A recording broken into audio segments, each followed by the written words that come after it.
صلح قصودي والأعمال ربي عليك اعتمادي كما إليك استنادي صدقا وأقصى مرادي رضاؤك الدائم الحال يا ربي إني أسألك العفو عني ولم يخب فيك ظني يا مالك الملك يا وال أشكو إليك وأبكي.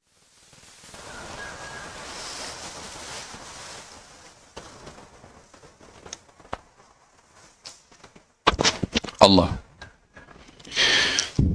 بسم الله الرحمن الرحيم.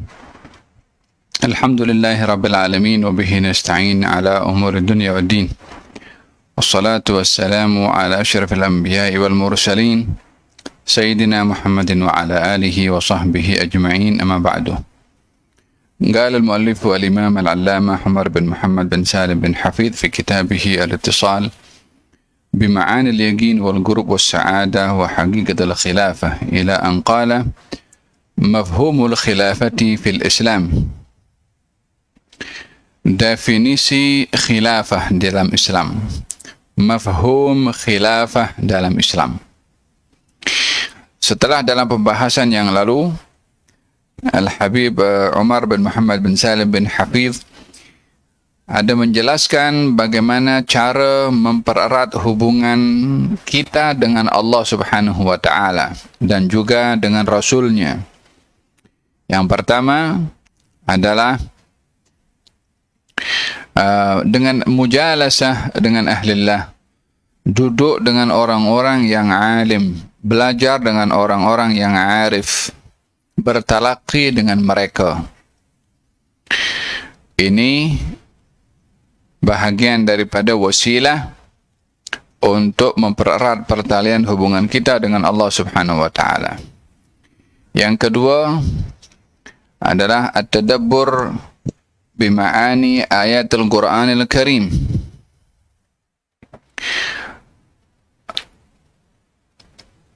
Menghayati dan bertafakkur tentang isi kandungan Al-Quran Al-Karim, baik dengan bahasa Arab atau terjemahannya, mengikut kadar kemampuannya dan merujuk kepada orang yang ahli bila ada perkara yang muskil. Yang ketiga, memperbanyak berzikir kepada Allah Subhanahu wa Ta'ala. Zikir adalah penghubung antara kita dengan Tuhan. Ala bi dzikrillahi tatma'innul qulub. Dengan berzikir kepada Allah, hati akan tenang.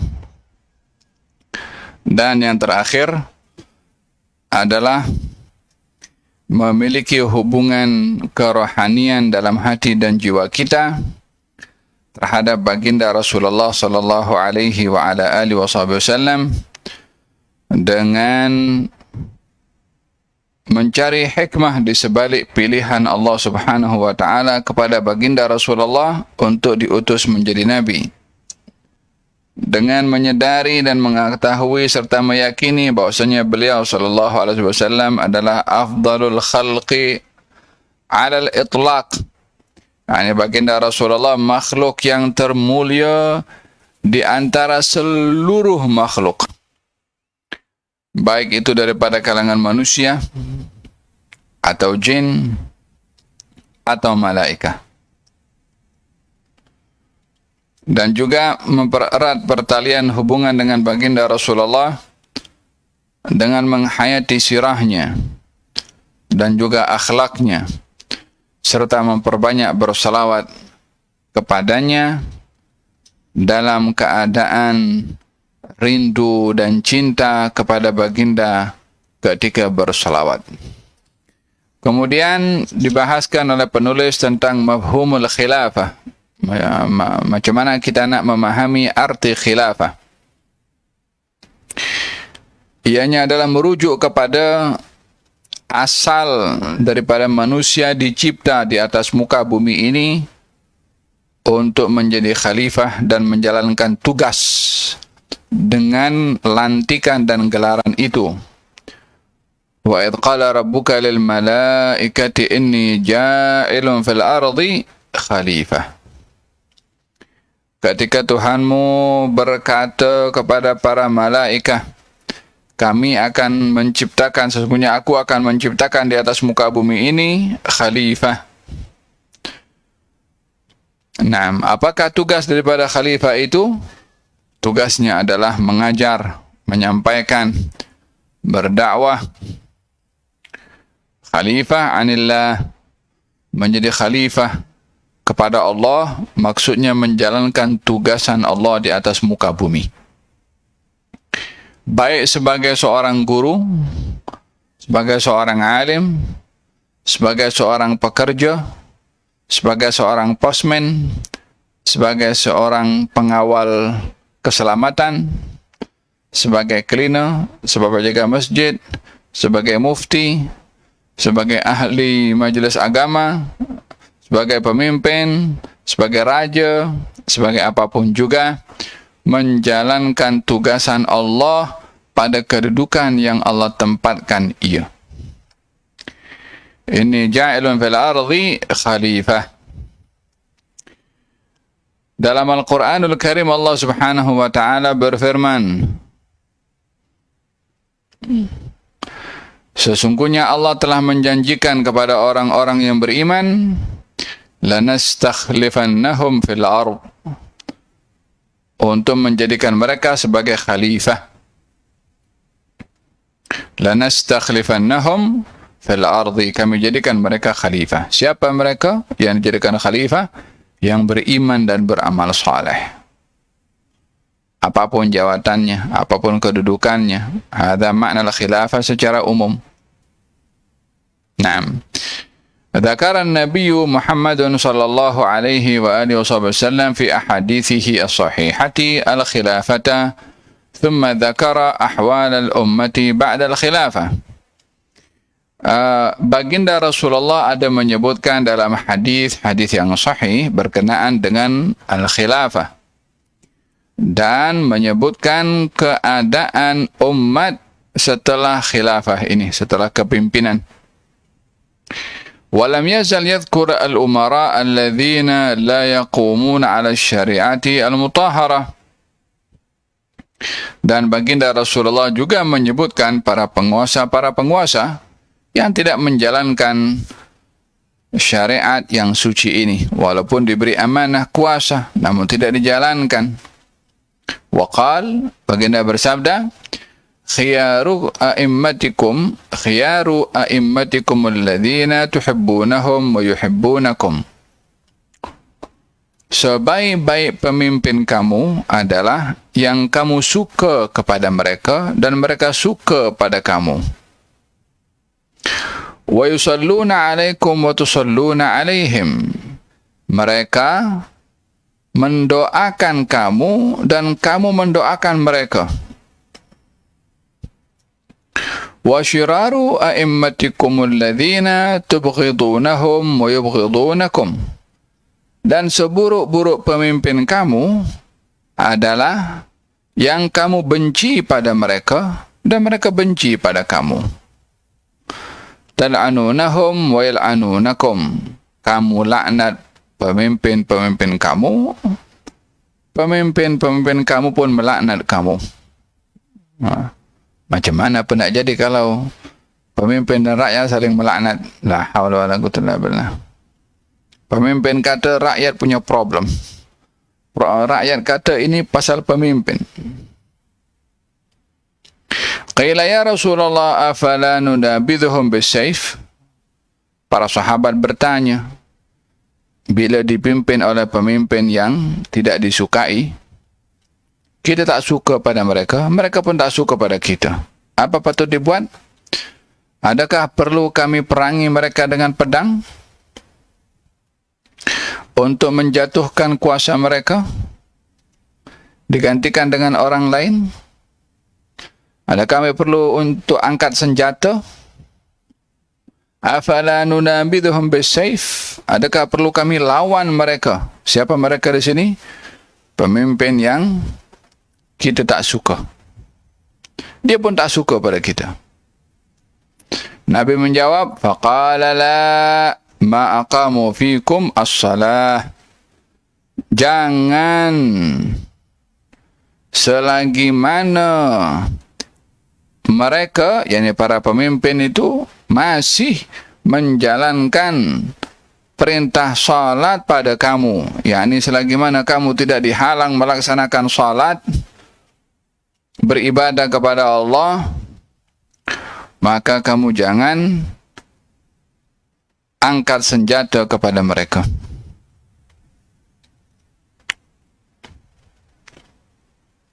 Paham tu?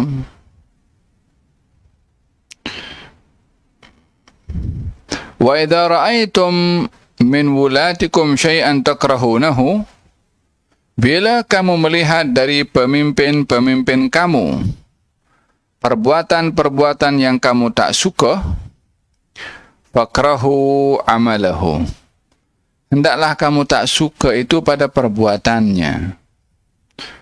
Wala tanzi'u yadan min ta'ah, janganlah kamu cabut tangan kamu daripada mentaati pemimpin kamu. Dengan syarat apa? Dengan syarat dia tak halang untuk kita salat, untuk beribadah. Wa qala alaihi salatu wassalam, satakunu alaikum a'immatun ta'rifuna minhum wa tunkirun. Akan berlaku satu zaman nanti pemimpin-pemimpin yang kamu kenal mereka, tetapi kamu tak suka sebab perbuatan mereka.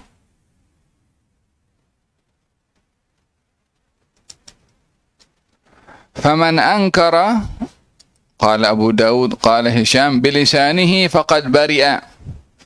Barang siapa yang menegur pemimpin yang tak betul itu, yang kamu tak suka, karena sistemnya tak betul, caranya tak betul,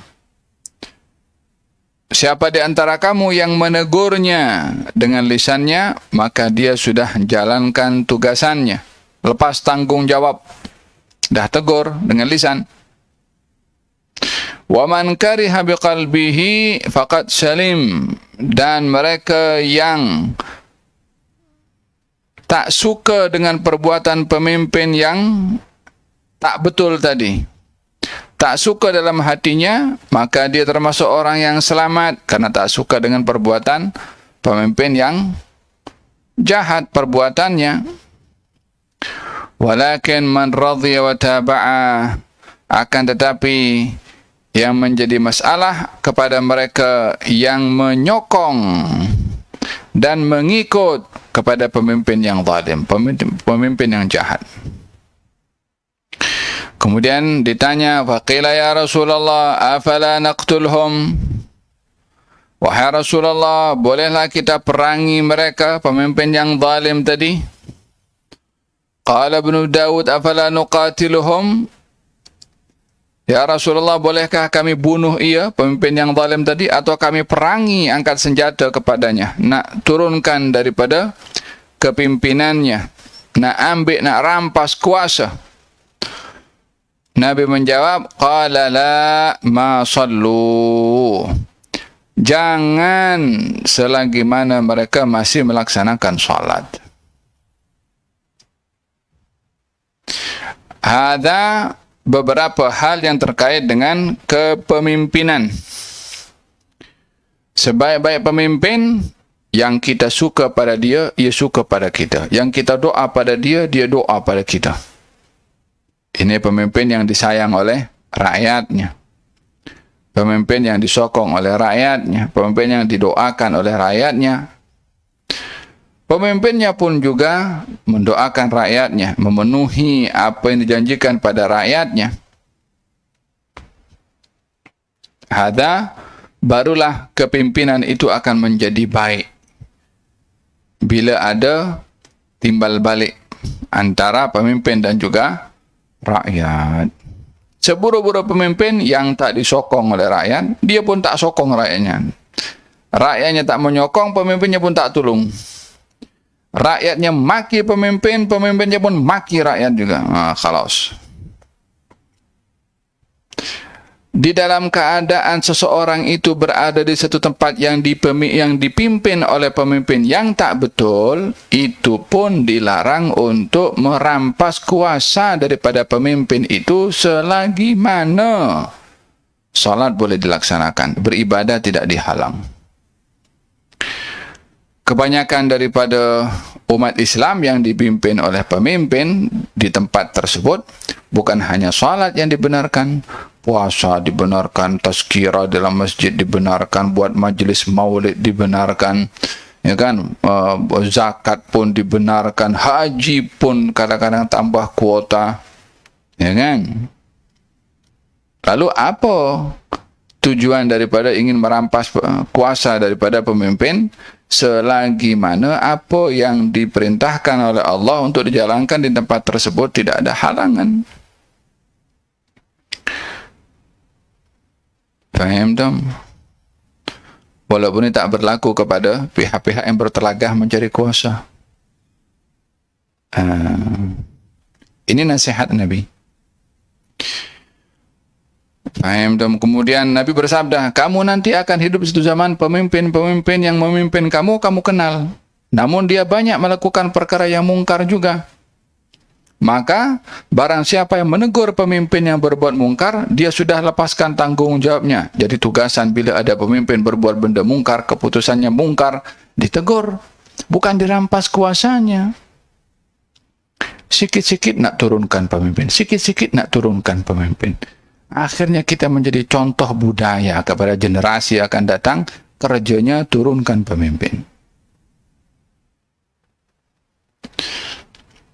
Faham dong? Dan barang siapa yang menegur, kalau ada pemimpin yang salah, tegur. Dengan cara yang betul, faqula lahu qawlan layyinan la'allahu yatadhakkaru aw yakhsha. Wahai Musa, wahai Harun, tegurlah Fir'aun dengan perkataan yang lemah lembut.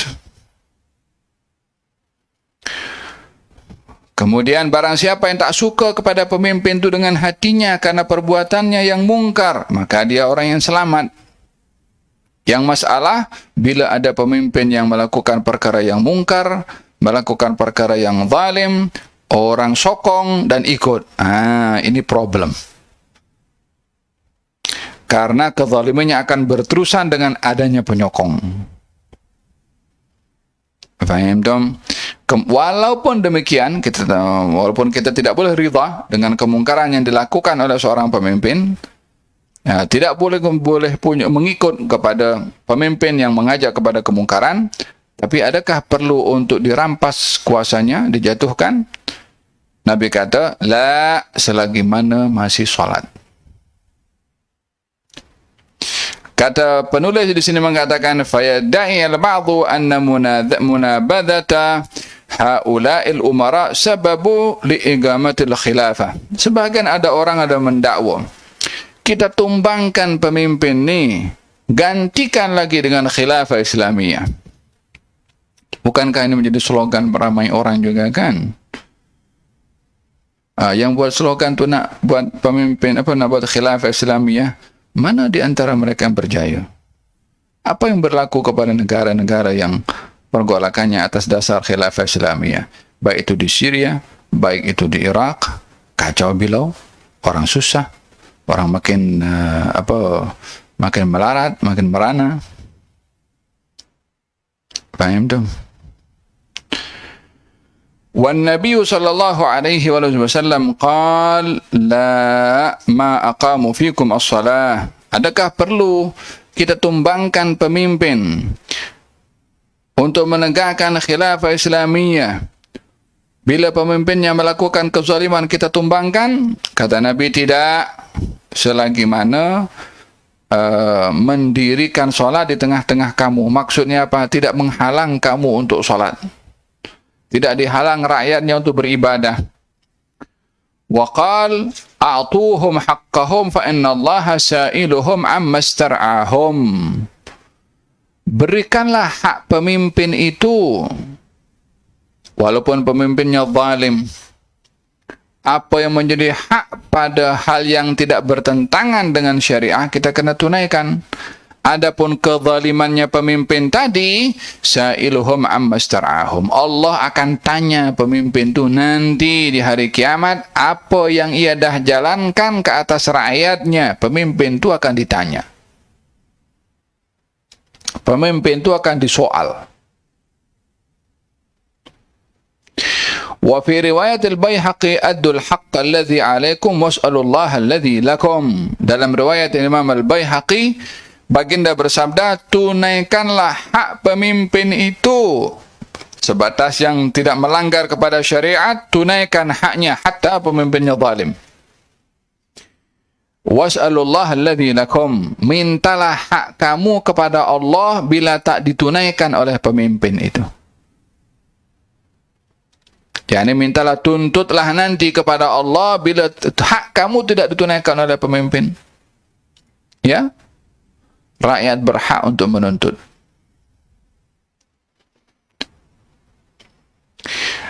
Menuntut di dunia dengan cara yang benar, di akhirat pertanggungjawaban bukan hanya pemimpin akan dituntut, rakyat pun akan dituntut. Paham dong? Pemimpin akan ditanya hak rakyat, rakyat akan ditanya hak pemimpin. Antara pemimpin dan rakyat nanti di hari kiamat akan berdiri di tempat yang sama. Dah tak ada beza, dah tak ada lagi ini pemimpin, ini rakyat, tak ada, semuanya sama.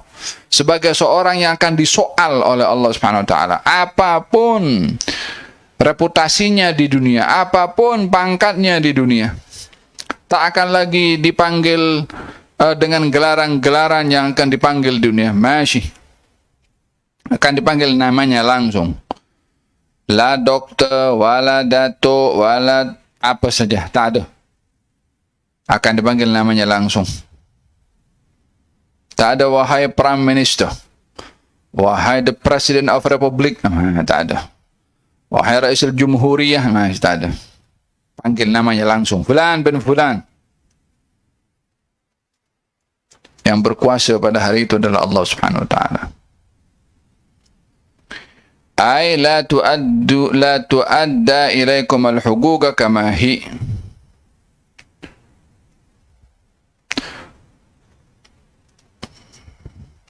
Falaysa ba'da irsyadat an-nabi as-sarihah sahih irsyadat. Tiada lagi petunjuk yang lebih jelas daripada petunjuk Nabi Muhammad sallallahu alaihi wasallam. Faqad arsyada al-ummata ila an la yaj'aluha fitnah. Nabi sudah memberikan petunjuk kepada umatnya untuk tidak mengubah mengenai kekuasaan ini menjadi fitnah. Wa arsyadahum an yashtaghilu bi iqamatil khilafah fi bawatinihim. Nabi menyuruh kita untuk menyibukkan diri mendirikan khilafah di dalam hati dan jiwa kita. Wa fi anfusihim kadzalik fa innal khilafata qa'imatun ala sifat. Karena khilafah itu dapat difahami daripada beberapa kategori. Wahaya aidan muaqqatatun biwaqtin wa muqaddaratun bimiqdarin min indillah. Dan khilafah itu sendiri berwaktu, ada masanya, ada limitnya, ada takdirnya yang ditentukan oleh Allah Subhanahu wa taala. Bila habis waktu, habislah khilafah. Mata ja'al waktu qamat kama akhbar bidzalika an-nabiy sallallahu alaihi wasallam nafsuhu. Bila habis masanya, habislah. Berbicara tentang khilafah zahir yang ada kepada Fir'aun, mana sekarang khilafahnya? Habis. Fir'aunnya dekat museum tuh. Badannya. Ya kan?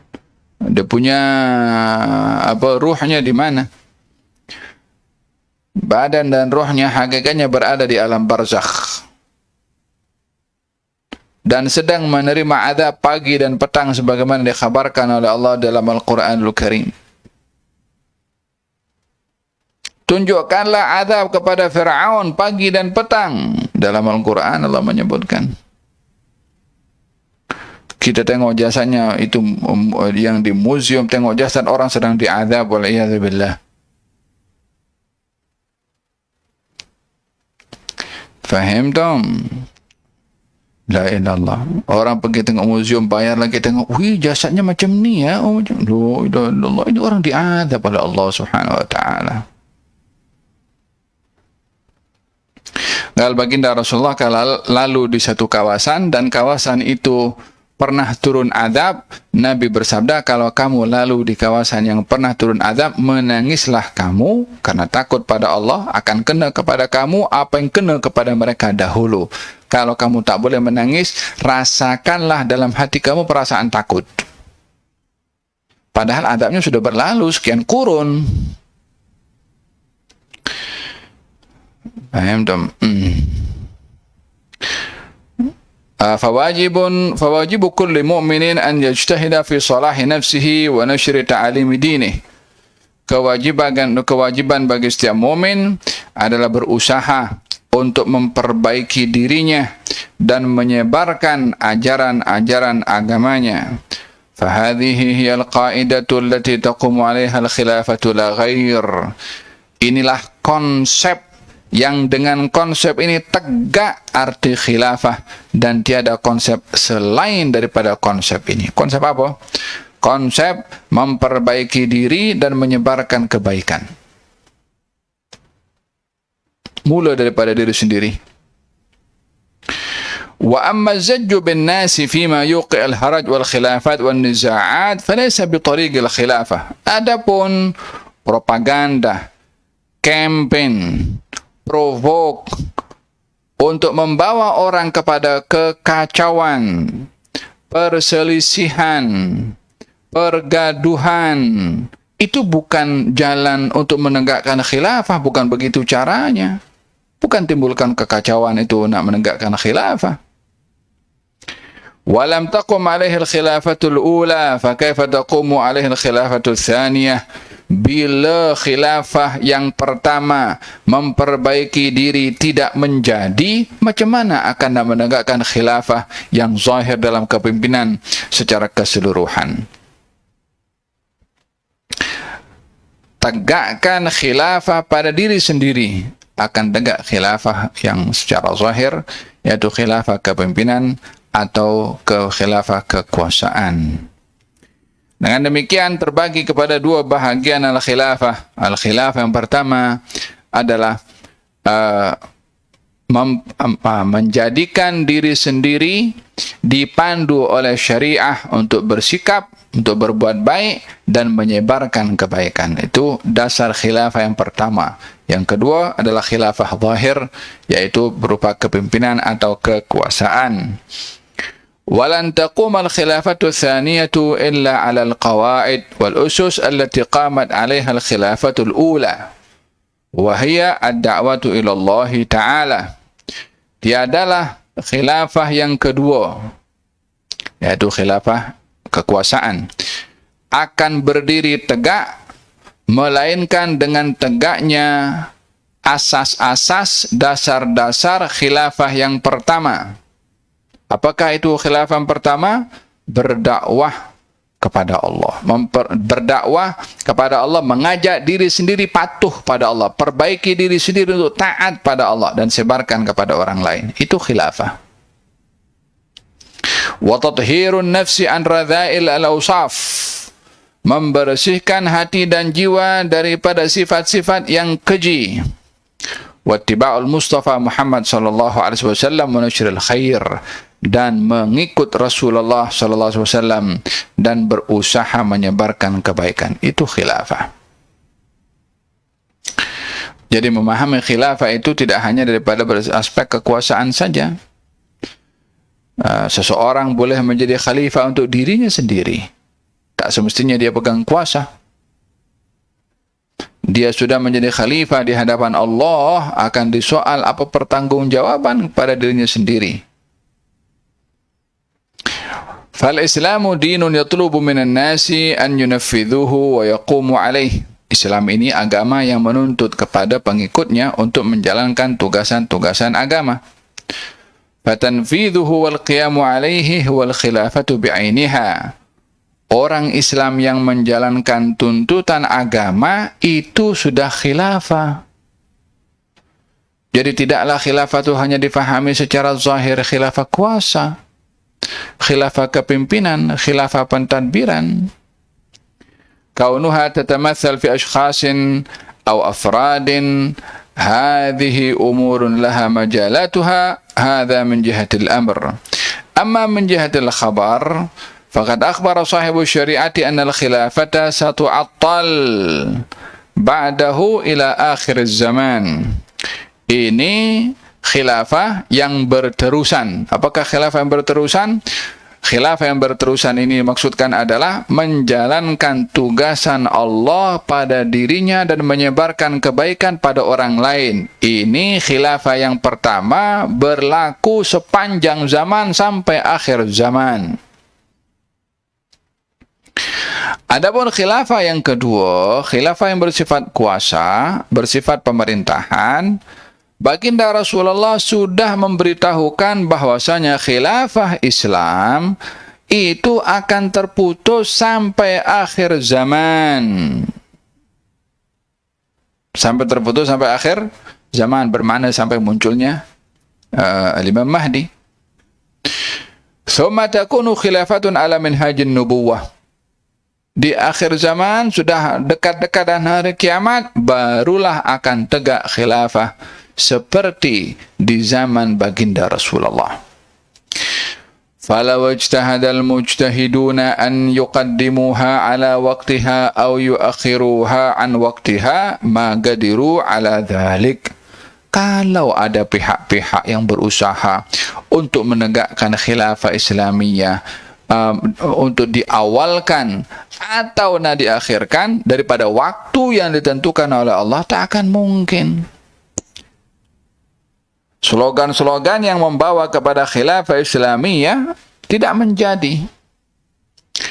Nabi sudah beritahukan tak akan ada khilafah sampai akhir zaman. Kecuali di penghujung akhir zaman itu akan berlaku khilafatun nubuwah. Maka sesiapa yang berusaha nak menegakkan khilafah Islamiyah sebelum akhir zaman yang ditentukan oleh, yang dimaksudkan oleh Nabi SAW, tak akan mungkin menjadi. Kalau tidak, macam mana boleh ada khilafah Islamiyah sementara Nabi beritahu yang hanya berlaku khilafah itu sampai akhir zaman? Tak akan, yang diberitahukan oleh Nabi tak akan ada khilafah melainkan sampai akhir zaman yang ditentukan akan adanya khilafah, yaitu khilafatul Imam Mahdi.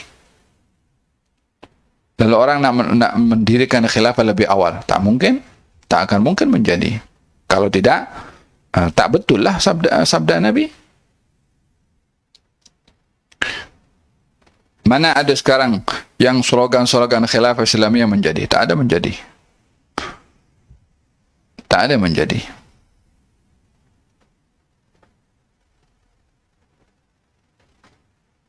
Faham dong? Dulu masa perjuangan, sampai angkat senjata, ya.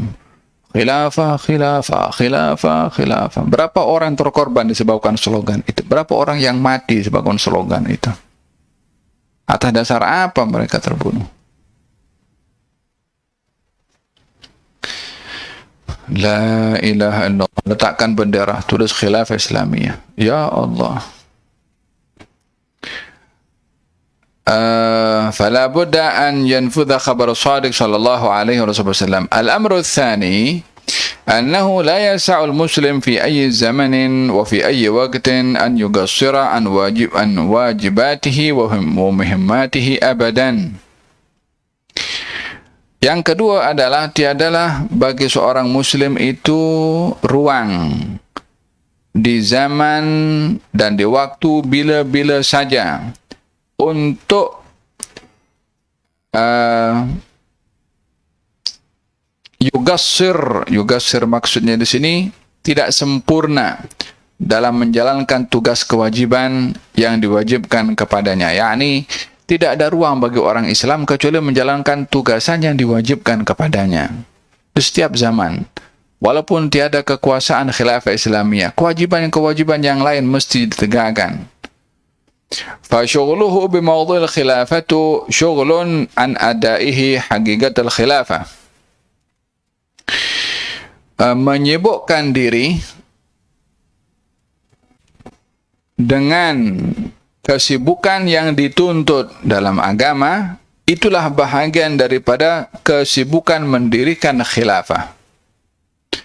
Wa haqiqatul khilafatil matlubati minhu, dan hakikat khilafah yang dituntut kepadanya, yang kepada seorang muslim dan mukmin, an yakhlifal Mustafa sallallahu alaihi wasallam, yaitu hendaklah dia menjadi khalifah kepada baginda Rasulullah sallallahu alaihi wasallam fil qiyami bil wajibat, dalam menegakkan kewajiban, menjalankan kewajiban, wa tarkil munkarat, meninggalkan kemungkaran, wa tasfiyatul qalbi, membersihkan hati, wa nashril ilmi wal khairi bainal muslimin, menyebarkan ilmu dan kebaikan di antara orang-orang Islam. Itu khalifahnya Rasulullah.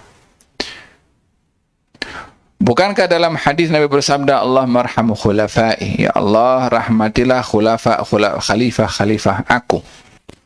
Siapakah mereka? Yang menghidupkan sunnah Nabi di saat sunnah-sunnah Nabi itu ditinggalkan. Nabi mengkategorikan yang menghidupkan sunnah Nabi itu khalifah. Siapa kata khalifah terhad kepada kuasa saja? Faham dong? Wa hadhihi ususun idza tammat ala asliha gabat 'alaiha al-khilafah. Ini semua adalah dasar-dasar, asas-asas, maksudnya ini semua menegakkan kewajiban yang diperintahkan oleh Allah dan meninggalkan yang haram, membersihkan hati dan jiwa, menyebarkan ilmu dan kebaikan. Kalau dijalankan dengan betul, maka khilafah, kekuasaan akan tegak dengan sendirinya. Lianna al-khilafatu idza qamat satakunu muhimmatuha nashru hadhil a'mali bainan nas. Kalau khilafah berupa kekuasaan yang zahir itu tegak pun, tetap yang akan dijalankan oleh kuasa yang zahir ini hal-hal kebaikan juga. Kita berbicara tentang khilafah di zaman baginda Rasulullah, di zaman Sayyidina Abu Bakar Siddiq, Sayyidina Umar, Sayyidina Uthman, Sayyidina Ali, Sayyidina Hasan, yakni khulafa ar-rasyidin. Apa yang mereka jalankan? Menyebarkan ilmu, dakwah, mengambil berat tentang membantu orang yang susah, mengambil berat tentang anak yatim, menganjurkan membina rumah tangga yang baik. Kalau tak ada khilafah zahir, tetaplah itu menjadi tuntutan kita, menyebarkan ilmu, mengajak orang kepada Allah SWT, berbuat baik kepada orang lain, mengambil berat tentang sistem kekeluargaan. Tak ada kuasa pun tetap kita dituntut untuk menjalankan tugasan-tugasan agama. Jadi ketiadaan khilafah yang zahir ini tidak menghalang seseorang untuk menjalankan khilafah yang asal dan asas kepada setiap muslim dan mukmin, menjalankan kewajiban yang diperintahkan oleh Allah dan meninggalkan yang dilarang oleh Allah Subhanahu wa taala. Naam. Mada ta'mal fina al-khilafah? Apa yang boleh dilakukan terhadap kita oleh al-khilafah? Khilafah itu apa yang boleh buat kepada kita? Ta'malul khilafatu fina, kepimpinan atau khilafah itu pada kita boleh beroperasi dengan apa? Antan syurul ilma wal akhlaq. Hendaklah kamu menyebarkan ilmu dan akhlak. Itu khilafah. Wa antuqima syari'atah, dan menjalankan tugasan-tugasan syariat. Itu khilafah. فإذا ضيعنا نشر العلم والأخلاق وإقامة الشريعة في أسرنا واشتغلنا عنه بإقامة الخلافة بمفهوم الحكم فكأننا نريد إقامة خلافة على غير قاعدة. Kalau kita abaikan tugasan menyebarkan ilmu tugasan menyebarkan akhlak, tugasan menegakkan syariat pada ahli keluarga kita, dan kita menyibukkan diri dengan mendirikan, menuntut khilafah berupa kekuasaan, berupa pemerintahan, sibuk untuk khilafah, khilafah Islamiyah, khilafah, keluarganya tak dipedulikan, akhlaknya tak betul, tipu sana, tipu sini, cakap kosong, janji begini tapi tak ditepati janjinya. Macam mana nak tegak khilafah kekuasaan tu kalau dia tak boleh tegakkan di rumahnya? Kalau tak boleh didik anaknya, tak boleh pelihara keluarganya, macam mana tegakkan satu negara? Faka'annana, kalau kita sibuk dengan khilafah yang zahir berupa pemerintahan dan kepemimpinan, mengabaikan tugasan khilafah di rumah kita sama keluarga kita, maka sesungguhnya kita menginginkan berdirinya pemerintahan khilafah tidak dengan kaedah yang betul. Fahadhil a'malu allati yashtaghilu biha al-muslimuna hiya qa'idatul khilafah. Inilah apa yang dilakukan oleh kaum muslimin yang menjadi asas dan dasar kepada khilafah.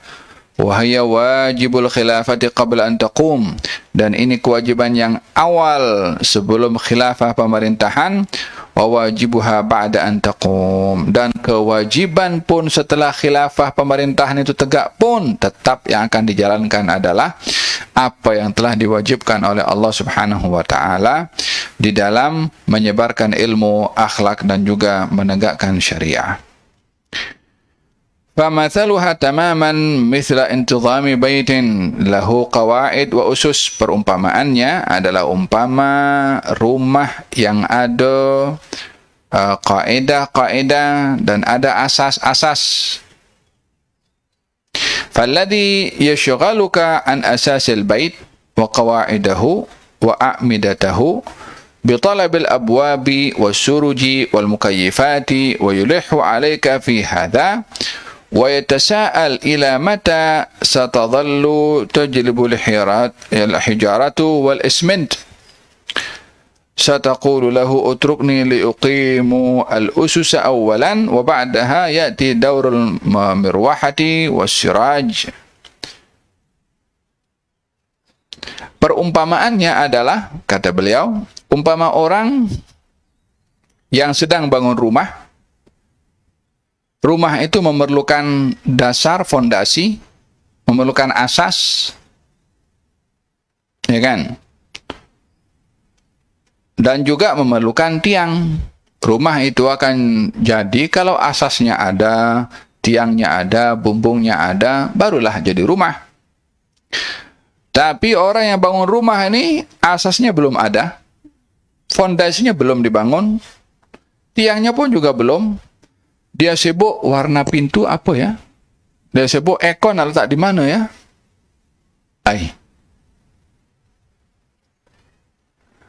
Dan dia duk bertanya dengan orang, macam mana kita nak letakkan ekon? Macam mana kita nak letakkan kursi? Macam mana kita nak letakkan pintu? Maka kepada orang yang sibuk nak tanya pasal pintu, pasal ekon, pasal yang lain-lain ini, bagi tahu kepada dia, biarlah kita bina fondasinya dulu, bangun asasnya dulu, barulah setelah itu kita pikir di mana nak letakkan ekon, nak letakkan kipas, nak letakkan pintu setelah asasnya dibina. فَمَنْ يُرِيدُ قِيَامَ الْبَيْتِ وَيُفَكِّرْ فِي الْمِرْوَحَةِ وَالسِّرَاجِ قَبْلَ إِقَامَةِ قَوَاعِدِ الْبَيْتِ وَأُسُسِهِ كَمَنْ يُرِيدُ قِيَامَ الْخِلَافَةِ وَيَنْسَى الْمُهِمَّاتِ الَّتِي بُعِثَ بِهَا النَّبِيُّ صلى الله عليه وسلم. Jadi perumpamaannya orang yang dia ingin membangun rumah tetapi dia sibuk memikirkan tentang kipas, lampu dan seumpamanya sebelum memikirkan tentang fondasi rumah. Ia adalah perumpamaan orang yang ingin mendirikan khilafah, kekuasaan pemerintahan atas dasar Islam, namun lupa tanggung jawabnya ke atas apa yang diutus untuknya Nabi Muhammad SAW di dalam mendidik umat, mengajarkan, menyebarkan ilmu, dan menjadikan mereka melaksanakan apa yang Allah wajibkan kepada mereka dan meninggalkan apa yang Allah larang pada mereka. Itu asas untuk kita bangun masyarakat dalam khilafah Islam itu sendiri. Bukan ditolak khilafah Islamiyah, macam mana nak ditolak? Itu adalah asas bangunnya kepemimpinan yang dinaungi oleh syariat Nabi Muhammad SAW. Namun tidak dikatakan syariat Nabi terhad kepada khilafah, tak akan jalan syariat tanpa khilafah. Tidak demikian. Faham Tom? Wallahu ta'ala alam bisawab. Akan diceritakan oleh penulis di sini bagaimana khilafah itu berjalan hanya selama 30 tahun sahaja. Khilafah yang sesuai dengan cara kepimpinan baginda Rasulullah hanya berjalan selama 30 tahun. Kita akan bahaskan pada pertemuan yang akan datang, insya Allah. Kita akhiri majlis dengan doa syifa untuk Haji Nazri Hashim dan ibu mertuanya sedang COVID, dan juga dipermudahkan urusan siapa nih? Fazilah, laki perempuan? Saudari Fazilah. Allahumma shfihim shifaan ajilan, shifaan la yughadiru saqaman wala alaman. Ya arhamar rahimin, ya arhamar rahimin, ya arhamar rahimin.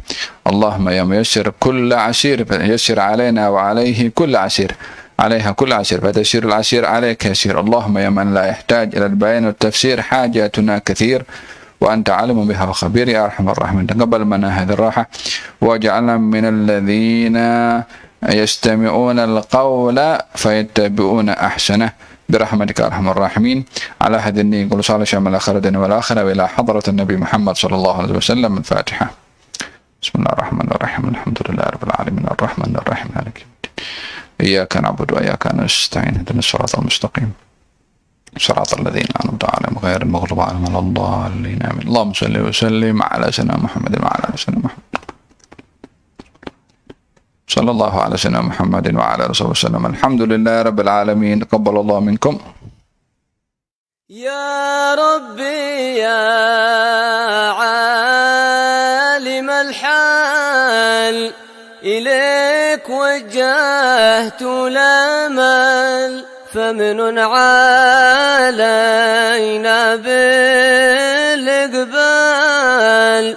وكن لنا واصلح البال.